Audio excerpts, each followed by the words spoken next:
Illinois faces some big challenges. Today, we're about to hear a truly honest analysis of the problems we face. Equally as important, you'll also hear an in-depth discussion of some practical solutions. This is your radio source for stories, the insight, and the answers you won't hear anywhere else. Not in the media and not coming from Springfield. You're listening to Illinois Rising, presented by the Illinois Policy Institute. Now, here's your host, AM 560's Dan Proft. Happy New Year. Welcome to another edition of Illinois Rising. Dan Proft is out today, filling in. I'm Joe Kaiser with Eric Cohn, my colleague at the Illinois Policy Institute. And Eric, I don't know if you heard the news, kind of low-key recent development.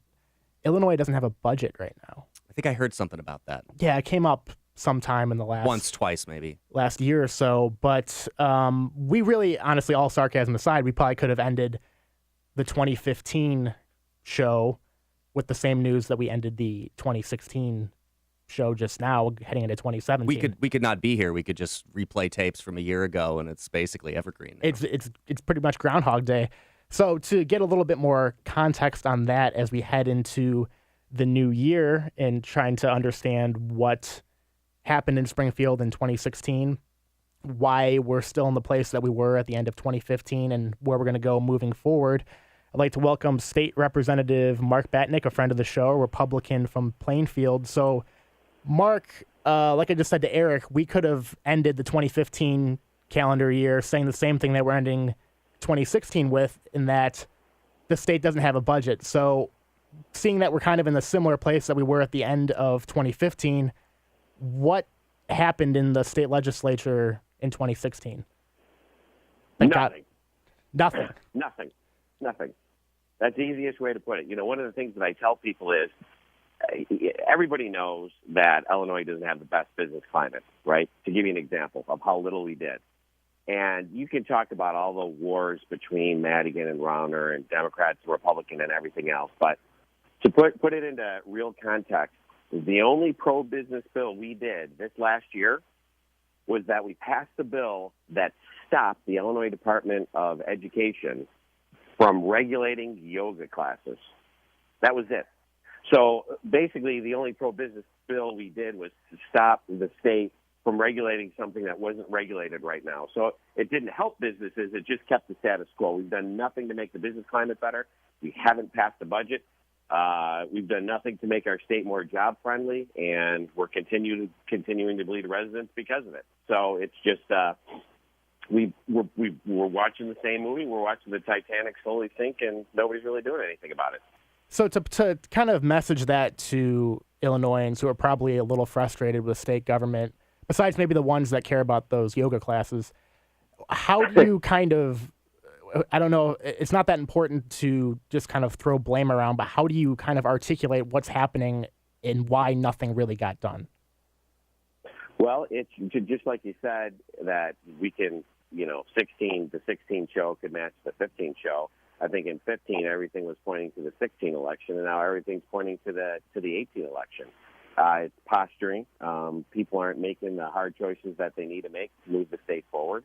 And, it's as much as people want to talk about the governor hasn't passed the budget, and I hear that a lot. He doesn't pass the budget. He signs the budget. And I look at if the whole situation were reversed, if Republicans had the House and the Senate and Democrats had the governorship, I would be screaming at the top of my lungs to pass our reforms our way and put it on the governor's desk and demand that he sign them and challenge him to sign them. Divided government generally works pretty well. The way it's supposed to work is you get moderation where you pass something, and if the public's going to like it, you put it on the governor's desk and you dare the governor or the executive branch to veto it. If they veto something that's popular, then it's on the governor. If the opposite happens and you go to extreme one way or the other and he vetoes it, well, then the executive branch or the governor wins. But we just haven't passed anything of significance. What we do in the House, definitely the House, I assume the Senate too, is just a lot of gamesmanship and show. It's theater. We talk about it all the time. It's just theater. We'll pass. Here's a perfect example. We passed a gerrymandering bill in the House. The Senate passes a different gerrymandering bill. and then we don't call each other's bills. So everybody gets to run around during the campaign saying, that they're for a fair map system, and they voted for it. And everybody, out of 177 legislators, probably 90+% voted for some sort of fair mapping system. Yet somehow it wasn't law and didn't get to the governor's desk. Why? Because it's all a game. I'm tired of it. Mark, you alluded there to the makeup of the state legislature, and for the last several years, it's been super majorities for the Democrats. So they could in effect govern if they wanted to. They could pass a budget. They could override the governor's veto if they wanted to. They say they have solutions. The solution seems to be that they suggest to me is that we can just raise taxes and it's going to fix all of our problems. Why don't they act on that? If they had supermajorities, why are they too timid to say, here's what we believe, and we're going to send it to the governor, and we're going to act? Well, a couple of things, because a lot of times they say, well, we don't have a true working supermajority. Number one, they have a majority. It's really easy for them to put something on the governor's desk to veto. They haven't done that. They can't say that they don't have the votes to override something if they don't even send it to him to veto in the first place. In terms of why in my opinion, I don't prefer the solutions that they have. Their solutions are tax increase, nothing else. Fun fact, we tried that in 2010, where we had the 5-year tax that sunsetted. I'm working on the 18 budget right now. If we didn't sunset that tax, because that's what everybody says was the problem, was that we sunsetted that tax. If we didn't sunset that tax, we would be $2 billion out of whack in the 18 budget. Why? Because there weren't the reforms in place to grow jobs, to keep people in the state, and to make the budget balanced. So just raising taxes isn't the answer, and they know it's not the answer. They know that you can't get away with just raising taxes. You need reforms, but, they don't want their fingerprints on the hard work. So they know it's raising taxes isn't the only answer. And also you mentioned there's some pretty popular support for things like a fair map or a gerrymandering bill. So what is the holdup for people to kind of understand why things don't get done? What is the holdup that will prevent them from not acting on things that are pretty popular, like a fair map amendment or like a gerrymandering bill that people could really get behind and would be politically popular?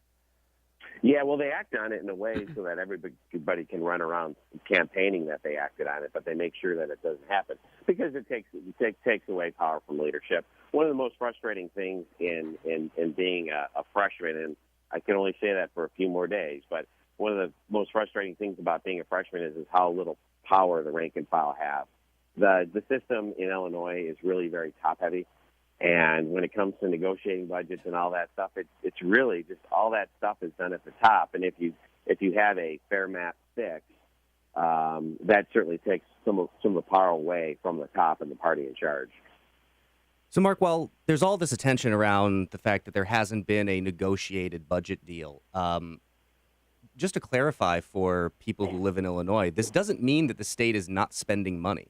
In fact, the numbers I'm seeing here is that in fiscal year 2017, the state is going to spend nearly $40 billion, which is a new high for the state of Illinois. So while all this attention is being paid to the idea that there's no budget, in effect there is. And would you agree that it's just as reckless as the previous, 15 years of unbalanced budgets have been?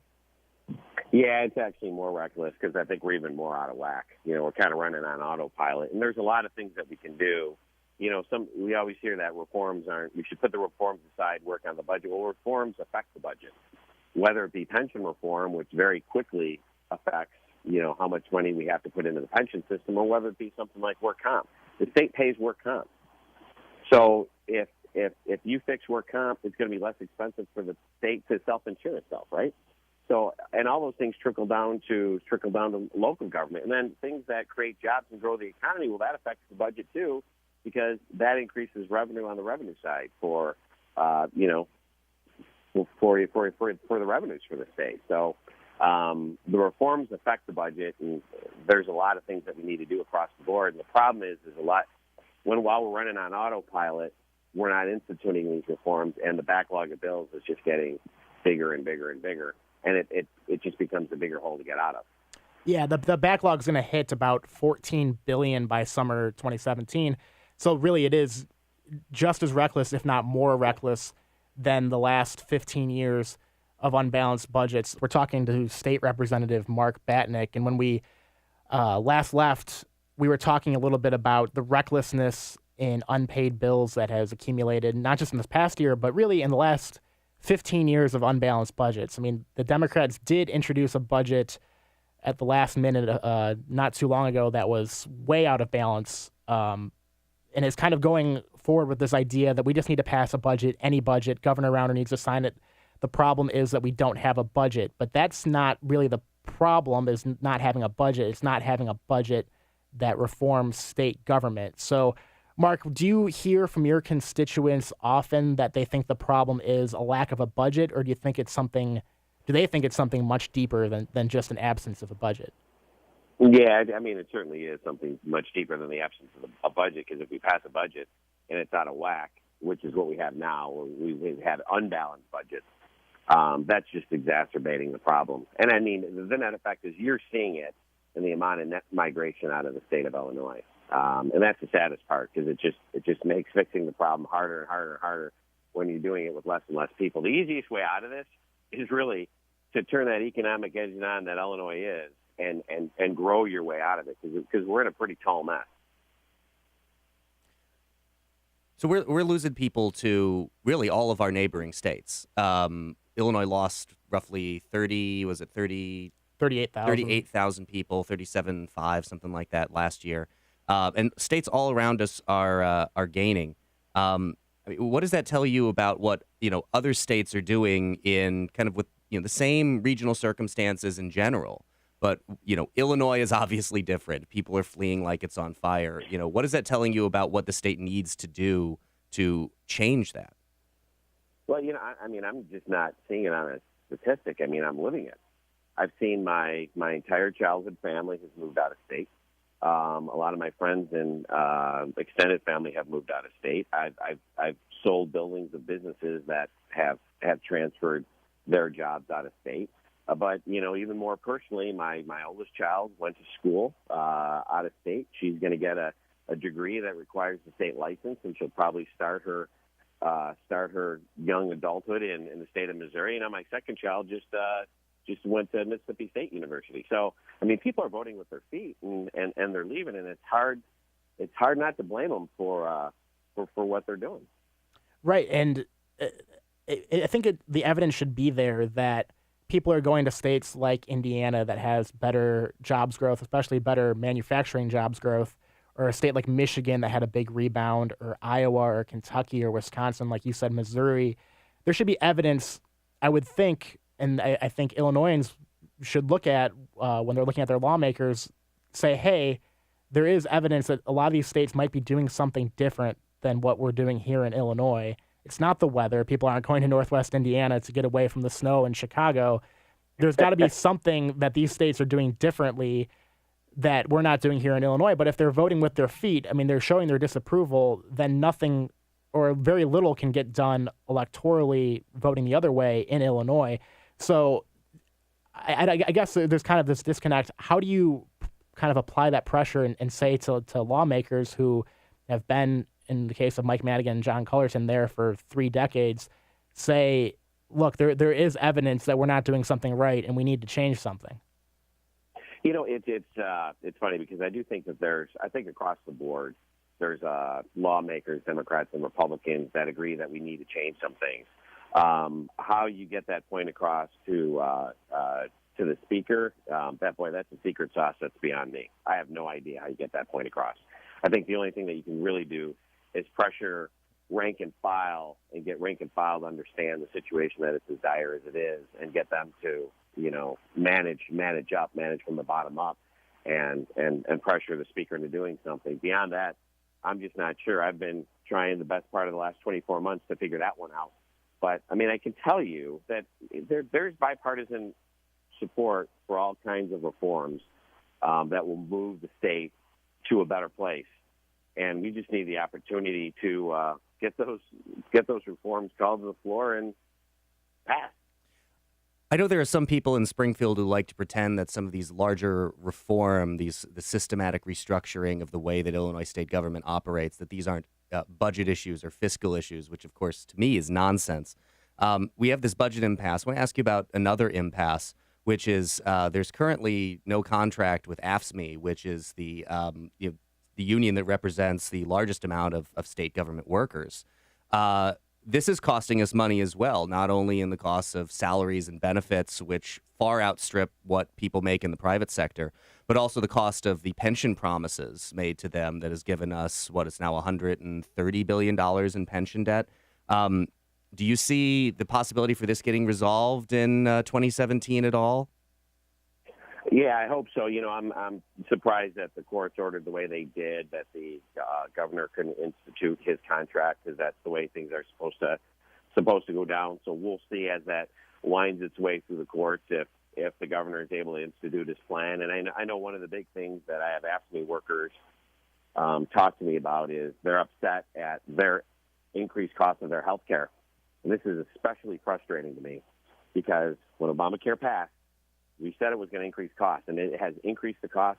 I saw my health care costs for my family double. I've seen it for job creators go up. I've seen it for all kinds of people go up. They cannot be immune from those increases just because they work for the state of Illinois. If you're going to support a president and you're going to support the health care plan that was put in place, you have to help pay for it too. And that's really one of the biggest issues in the impasse. And they get a lot of the workers complaining about their costs for health care, and that one really burns me. Well, there's an they want to pass things, but then not pay for it. Well, there's an incredible imbalance there as well, in that the kinds of benefits that these state workers are earning, the healthcare benefits, are generally plans far better than people can purchase on your Obamacare website, and they're paying less for them than people are paying for lower quality plans. So there is an incredible disconnect there between public sector workers and people in the private sector who need to go on these marketplaces to purchase increasingly lower quality health insurance for a higher premium. Correct. But that is one of the big issues that's causing the impasse. And, here's what it is. What happens a lot, and this is a perfect example of it, they want to vote for these things that they think are good, but then not pay for it. We've been doing that in Illinois for a long time. We want to give people 3% COLAs. We want to give everybody expanded health care coverage. We want to pass all this stuff without internalizing that. At some point, people have to pay for it. Well, now everybody in the state of Illinois, including state workers, have to start paying for all these perks. And we have to start paying for them. And we're going to have to cut things. And we're going to have to cut things people maybe don't want to have cut. But that's the reality because we don't have the money. We can't print the money. We don't have a printing press underneath the Capitol in Springfield, although it seems like many people think we do. We have to cut back. We have to change the way we do business in this state. That's the reality, but I think we started this conversation, and this is a point a lot of people do acknowledge, is right now this might be kind of, at least for Democrats, but it'll probably manifest itself throughout Springfield, it might end up being a run-out-the-clock situation until 2018. Is that the way you see it? And if so, how do you kind of talk to frustrated Illinoisans who want to see something get done if state lawmakers, especially legislative leaders, are just kind of saying, hey, we're just trying to get this to the next election? Man, I don't know what we're going to be fighting over if we wait till 2018 to start fixing things. Whoever, quote-unquote, wins that war, there's not going to be a big prize because Illinois will be in such dire shape if we just hobble along between now and the 2018 election. That's not a good place, and that's not leadership. And unless you're screaming at the top of your lungs against that, anybody who supports that kind of talk and idea should be ousted at the next election. We cannot sit on autopilot for 2 years. We just can't do that. And I think the proof is there, as we've outlined, $14 billion in unpaid bills by next summer. And just the fact the problem is not that we're operating without a state budget, and we haven't been doing so for more than a year. The problem is these structural, we want to pay everybody without paying for it, like you mentioned, and there needs to be structural reform to state government to actually get us out of the ditch and get us to a point where we're not having 38,000 people leave in 1 year. You can't make budgets if that large of your tax base is exiting in a year. So I'm glad at least some people, hearing from you, acknowledge this in Springfield, but it might be kind of tough in in the coming year to accomplish anything if one side is saying, let's just run out the clock until the next election. And if they're trying to run out the clock, those legislators might be the only people left here in Illinois to turn out the lights because everybody else may have departed for sunnier prospects, even in maybe Northwest Indiana. Yeah, I want to be clear on this. There are plenty of rank-and-file Democrats who understand we need to fix things. I want to be very clear on that. So if there's going to be running out the clock, it's going to be done by leadership, not by anybody else. All right, State Representative Mark Batnick, Republican from Plainfield. Thanks so much for providing your insights today, and Happy New Year. Happy New Year. Hopefully we don't have the same interview 12 months from now. Hope not. Thanks, God willing.